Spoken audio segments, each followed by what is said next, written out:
Bonjour, bienvenue sur l'Argus.fr pour découvrir cette 5e génération d'Opel Astra. Sur le plan du style, le design de la nouvelle Opel Astra reste classique, c'est une évolution du modèle actuel.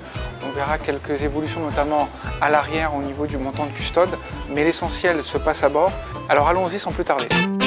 À bord de cette nouvelle Opel Astra, l'ambiance est assez sportive avec des nervures, un tableau de bord très sculpté qui est organisé à l'horizontale pour donner de l'espace. Il y a aussi une volonté de monter en gamme. Au niveau de la qualité perçue, l'Opel Astra a progressé. Il y a des revêtements moussés en partie haute.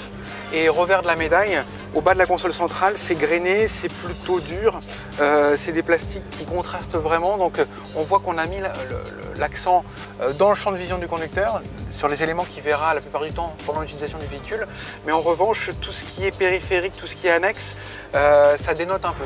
L'interface multimédia est disposée ici avec un écran qui est à la fois tactile et puis aussi un satellite de commande.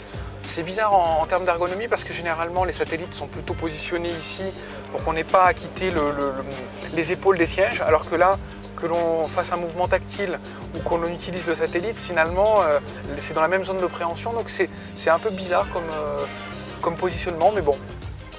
À l'arrière de la nouvelle Opel Astra, bien que le véhicule soit plus court de 5 cm et plus bas de 2,6 cm, on a une bonne impression d'espace parce que les sièges sont creusés au niveau des assises et au niveau des dossiers.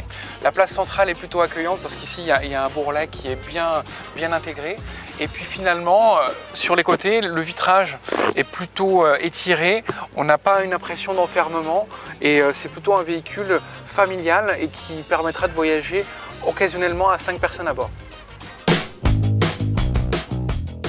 Au niveau du volume de coffre, l'Opel Astra engloutit de 370 litres ici en 5 places jusqu'à 1210 litres banquette rabattue. Le coffre est carré, logeable. On pourra quand même noter et regretter une marche assez imposante. C'est quand même assez creusé.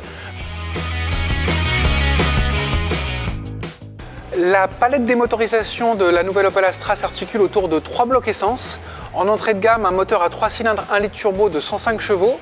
Au-dessus, le 4 cylindres 1 litre 4 turbo proposé en 125 chevaux et en 150 chevaux. Et en diesel, c'est le 1 litre 6 CDTI proposé en 95, 110 et 136 chevaux. Opel vient d'ouvrir les commandes de la nouvelle Astra. Les tarifs débutent à 20 300 € en essence et 22 200 € en diesel. Le véhicule sera disponible à partir du mois d'octobre en concession. La nouvelle Astra est bien armée, mais la concurrence sera rude. À bientôt sur l'Argus.fr.